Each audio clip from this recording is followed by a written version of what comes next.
السلام علیکم ورحمۃ اللہ وبرکاتہ۔ کیسے ہیں آپ سب؟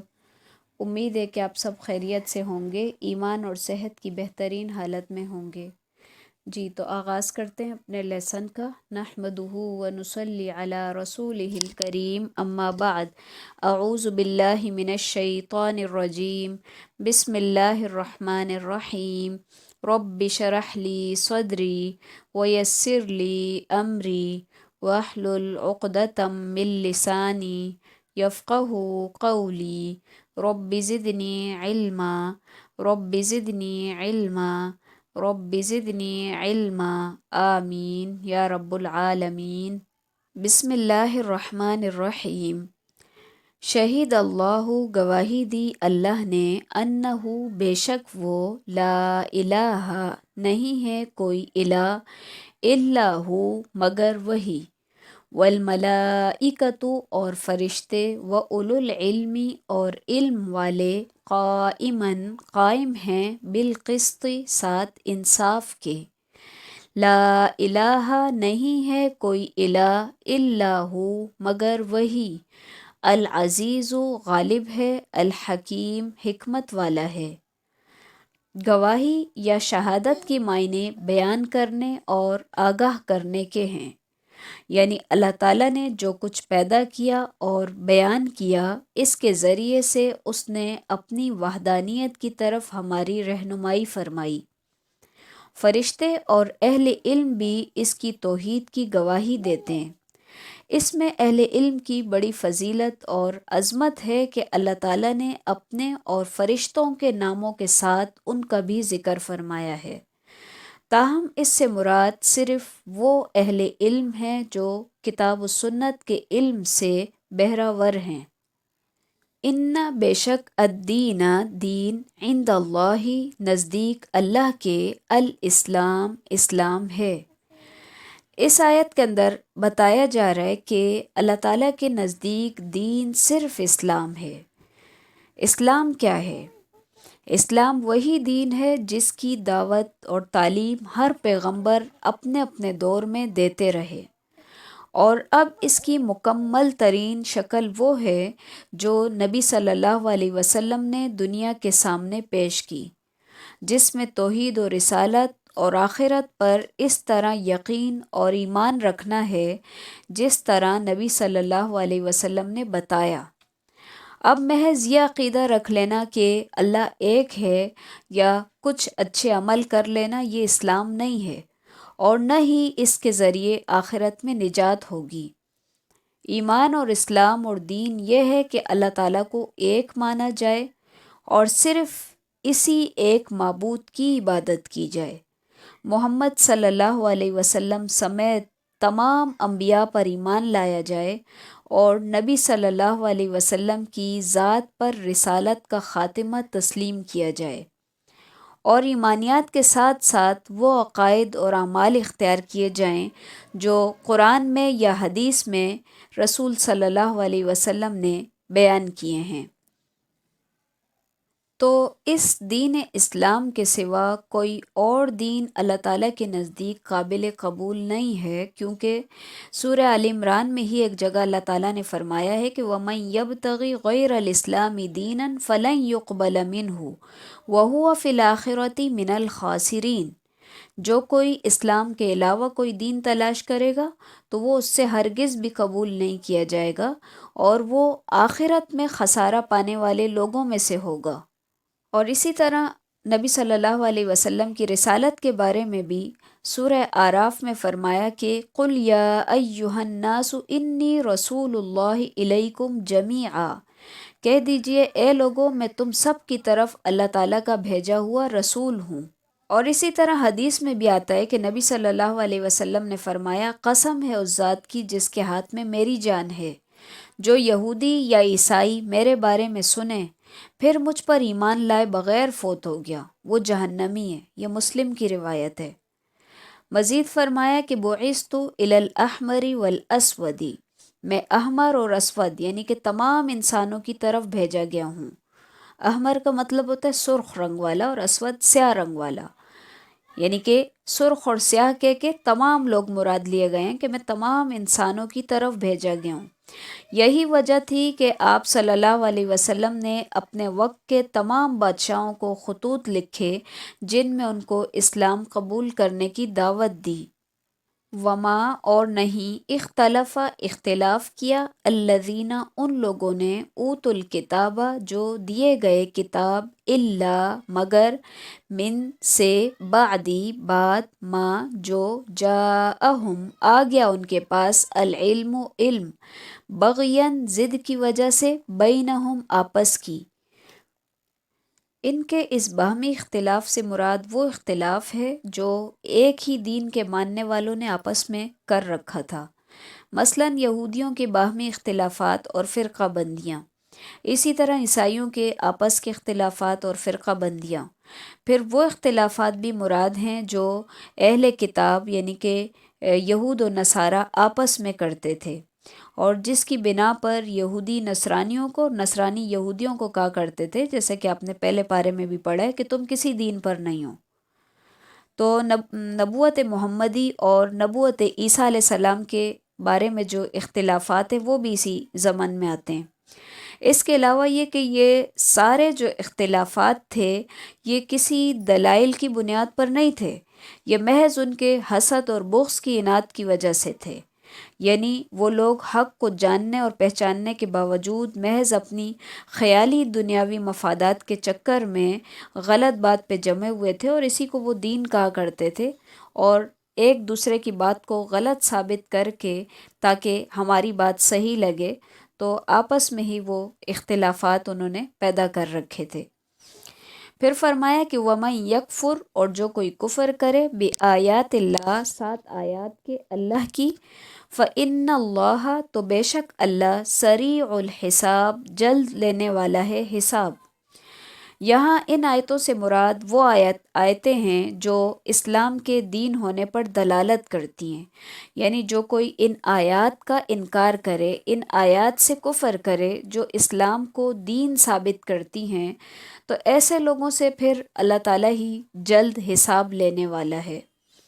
فَإِن پھر اگر حاجو کا وہ جھگڑا کریں آپ سے، فقل تو کہہ دیجئے اسلمت میں نے سپرد کر دیا، وجہیہ اپنا چہرہ، للہ اللہ کے لیے، ومن اتبعنی اور جو کوئی پیروی کرے میری، وقل اور کہہ دیجئے للذین ان لوگوں سے اوتو جو دیے گئے الکتاب کتاب، والامیین اور امیوں سے، اسلمتم کیا اسلام لائے تم، یا ایک معنی ہے کیا اطاعت کرتے ہو تم، فَإِن پھر اگر اسلموا وہ اسلام لے آئیں، یا دوسرا معنی وہ اطاعت کریں، فقط تو تحقیق اہتدوا وہ ہدایت پا جائیں۔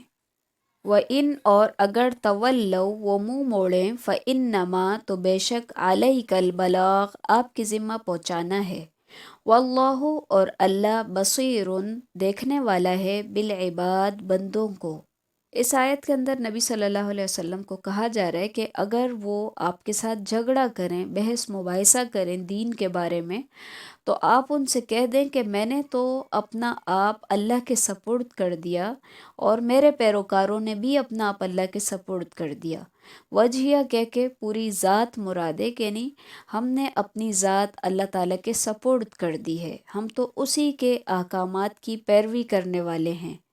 اور پھر یہاں پہ امی کی جمع آ رہی ہے امیین، یعنی ان پڑھ لوگوں سے مراد مشرکین عرب ہیں جو اہل کتاب کے مقابلے میں بالعموم ان پڑھ ہی تھے، کیونکہ جو اہل کتاب تھے وہ پڑھے لکھے لوگ تھے کیونکہ کتاب والے تھے، اور ان کے مقابلے میں اہل عرب جو تھے وہ ان پڑھ تھے، تو اس لیے وہ امی کہلاتے تھے۔ یہاں پہ یہ بات بھی کہی جا رہی ہے کہ اگر یہ ان پڑھ لوگ بھی اسلام قبول کر لیں تو یہ بھی ہدایت یافتہ ہیں۔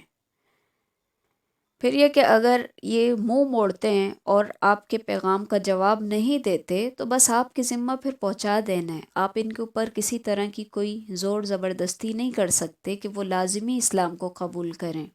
اگر وہ نہیں کرنا چاہتے تو آپ کا کام پورا ہو چکا ہے۔